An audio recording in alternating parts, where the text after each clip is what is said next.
Good morning. As you know, the president of Turkey is shortly going to be arriving at the White House.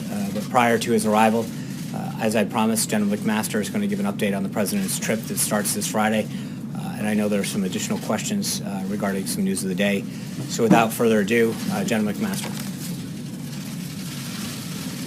Good morning, everybody. Good morning. Hey, last week we discussed the president's upcoming trip. I promised I'd come back and go through the schedule in more detail.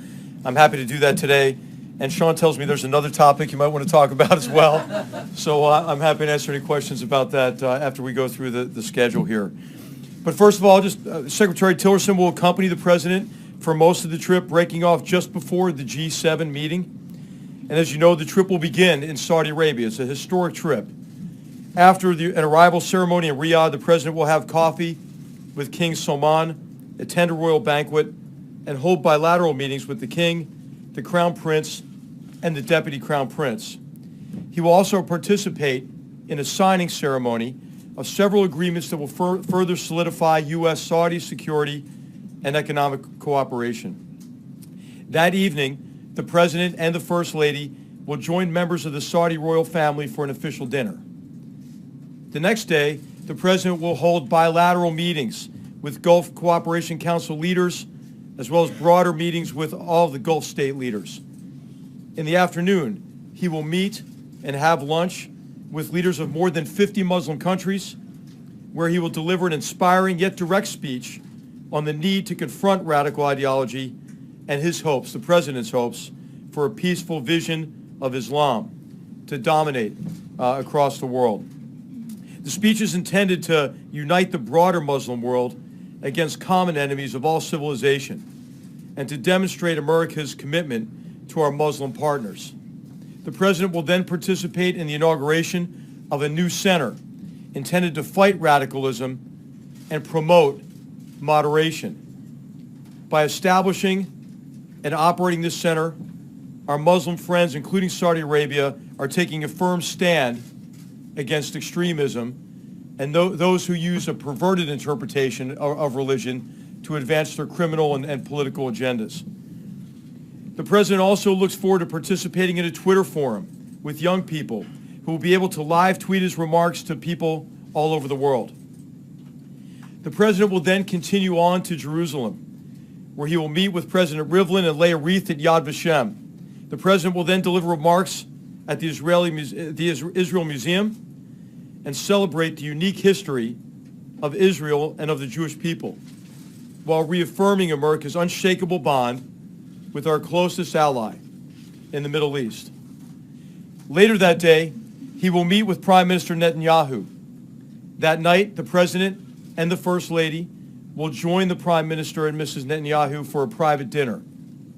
The following morning, the president will meet President Abbas in Bethlehem, where he will convey his administration's eagerness to facilitate an agreement that ends the conflict. And he will urge Palestinian leaders to take steps that will help lead to peace. And he will visit the Church of the Holy Sepulchre and say a prayer at the Western Wall. In Rome the next day, the president will have an audience with the Pope at the Vatican. He looks forward to celebrating the rich contributions of Catholics to America and to the world, and to discussing a range of issues of mutual concern, some of which I summarized last time. Before leaving the Vatican, the president will meet the Cardinal Secretary of State and will tour St. Peter's. Later that afternoon, the president will meet with the King and the Prime Minister of Belgium and the heads of state and government of the host country to the NATO alliance. He'll also meet President Mattarella before departing Rome for Brussels. The next morning, the president will travel to the EU headquarters to meet with the presidents of the European Union and of the European Council. He'll then hold a working lunch with the newly elected president of France, whom he will meet in person for the first time. That afternoon, the president will deliver remarks at the unveiling of NATO's memorial to our shared struggle in front of a piece of the Berlin Wall and a segment of the World Trade Center. He will reaffirm America's commitment to the alliance and repeat his insistence that for the good of the alliance, all members must share responsibility and share burden. Joined by Secretary Mattis, he will participate in the NATO leaders meeting and dinner before then traveling to Sicily for the G7. Throughout the summit, he will meet bilaterally with leaders, including the Italian Prime Minister. In the formal meetings, he will press America's economic agenda and call for greater security cooperation. On the first night of the summit, he will also attend a concert performed by the La Scala Philharmonic Orchestra, followed by a leaders' dinner hosted by the President of Italy. Before departing Italy for home, the President will speak to American and Allied servicemen and women and their families. He will thank them for their sacrifices they all make to keep us safe, and also recap the highlights and accomplishments of the trip. And so I'll ask Sean to call on any of you who have questions. Thanks. General McMaster. Thanks a lot, General McMaster. You came out to the stakeout area yesterday, and coming out to the stakeout area, you said that the Washington Post story that came out late yesterday afternoon was false. Do you stick by that assertion? Do you think that every element of that story is false, and do you have anything to correct in terms of what you said at the podium yesterday afternoon? No, I stand by my statement that I made yesterday. What I'm saying is really the premise of that article is false, that in any way the President had a conversation that was inappropriate or that resulted in any kind of lapse in national security. And so I think the real issue, and I think what I'd like to see really debated more, is that our national security has been put at risk by those violating confidentiality and those releasing information to the press that could be used connected with other information available to make American citizens and others more vulnerable. General, was classified information released? General, was classified information released? Sir, can you tell us if the Prime Minister Netanyahu will join President Trump at the Western Wall? And does the President believe that the Western Wall is part of his movement? Part of his what? I'm sorry.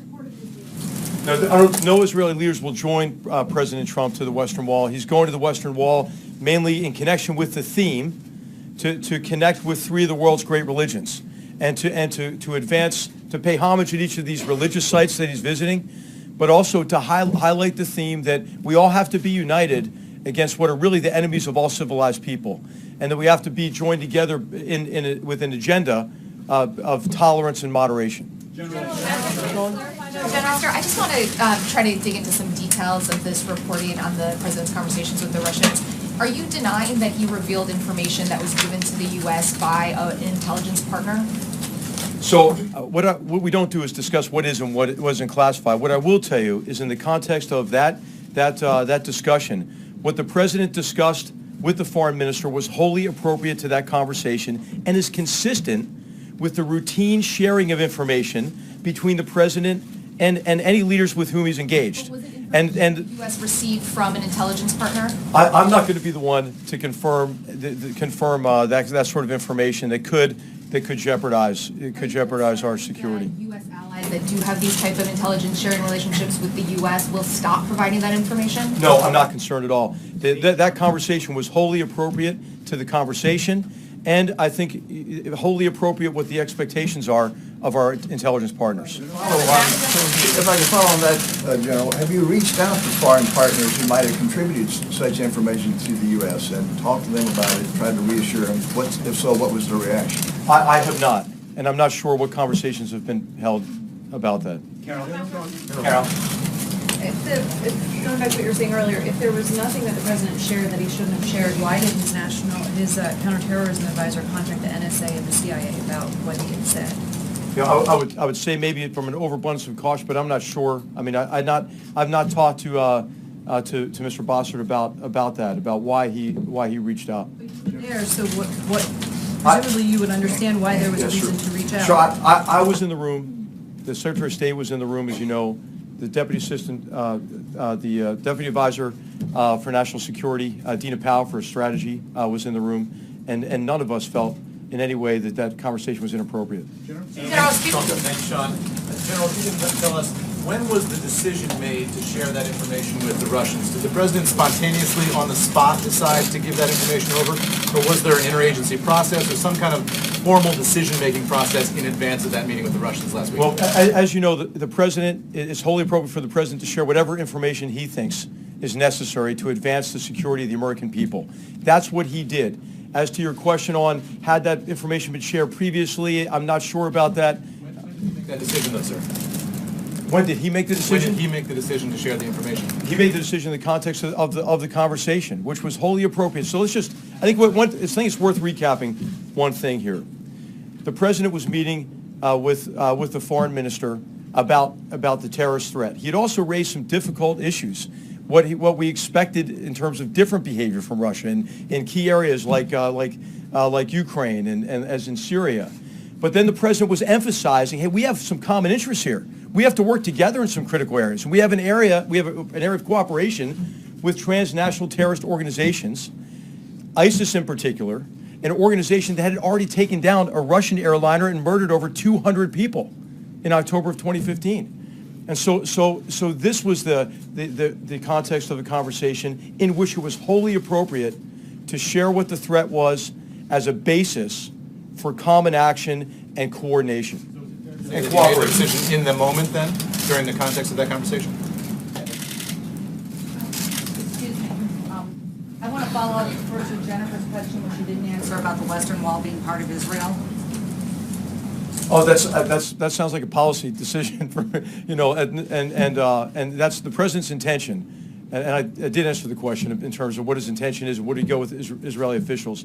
The president's intention is to visit these religious sites to highlight the need for unity among three of the world's great religions. Unity in confronting a very grave threat to all civilization, and unity in embracing an agenda of tolerance. Can I finish? Can I get to the question that I had, please? Did the president reveal a city? The spin is that the president revealed the name of the city, and that gave away information that undermined an ally. Okay, I will answer that. Okay, so all of you are very familiar with the threat from ISIS. All of you are very familiar with the territorial controls. If you were to say, hey, from where do you think a threat might come from territory that ISIS controls, you would probably be able to name a few cities, I would think. And so it was nothing that you would not know from open source reporting in terms of a source of concern. And it had all to do with operations that are already ongoing, have been made public for months. Sorry, to get back to my question, sir. Was this information that was shared with the Russians also the same content that was shared with our allies? And specific to this threat, which the president says was in relation to airlines, is this an imminent threat? Was there a justification for, in that moment, needing to share it with the Russians? Yeah, I don't want to get into specifics of what exact information is shared with what exact allies, but information on this topic of the threat to aviation was shared with multiple allies. And as you know, there are already policies being put in place to protect against that threat. And you and many others have reported widely on this. Something that our allies did not. Is that what you are saying? In terms of the specifics, I have no basis for comparison on what was shared with what country.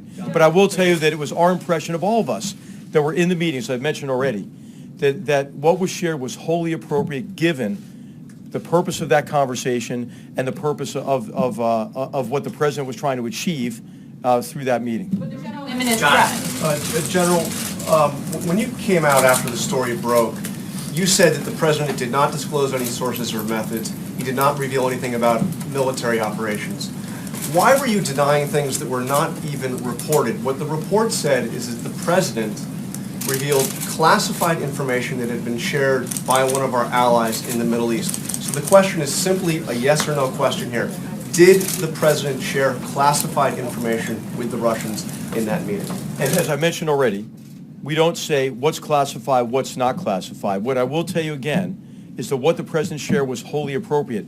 The story combined what was leaked with other information and then insinuated about sources and methods. So I wanted to make clear to everybody that the president in no way compromised any sources or methods in the course of this conversation. General, you do say, though, that national security has been put at risk by the leak of this.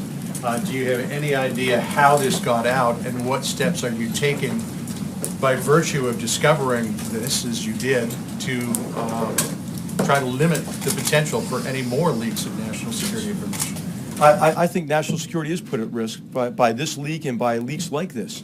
And there are, there are a number of instances where this has occurred. And I think it's important to investigate these sort of things and to make sure that we have trusted organizations across our government that allows for the free sharing of information and collaboration. I mean, in terms of national security, what is critical is that you can assemble the experts you need. You want a bigger group, right, for any of these complex problems because you need their expertise. You need the tools that they bring to bear from different agencies and departments. And so what we really have to do is make sure we have a very high degree of confidence in all of our organizations and all of our systems and processes so we can do what we need to do for the president, which is give him our best advice and give him options to deal with these very complex problems. Clearly, you can't have that confidence by virtue of what happened yesterday. So do you have an idea of how this got out, and how can you tighten up the ship, as it were, to ensure, from your perspective at least, that this stuff doesn't get out? Well, I think it's incumbent on all of us to bring in the people with the right authorities and the right mandate to take a look at how this leak occurred and how other breaches may have occurred as well. General McMaster. Thank you. General McMaster, to put a finer point on it, is there now an active investigation into how this information was leaked? And can you tell us about who's running that investigation? And I also would like to ask you, given that President Trump is now going to be meeting face-to-face with literally dozens of foreign leaders, if there are sensitivities to his discretion in what sort of information to decide to declassify, how is that something that you are advising him ahead of this foreign trip? Yeah. Well, I mean, there are no sensitivities in terms of me or anybody who's been with the president in many of these engagements. He shares information in a way that is wholly appropriate. And I should just make maybe the statement here that the president wasn't even aware, of where this information came from. He wasn't briefed on the source and method of the information either. So I'm sorry, this is going to be the last question because we do have the President of Turkey coming, I think, momentarily. Thank you very much. He contradicts you. He contradicts you, General. We have more questions.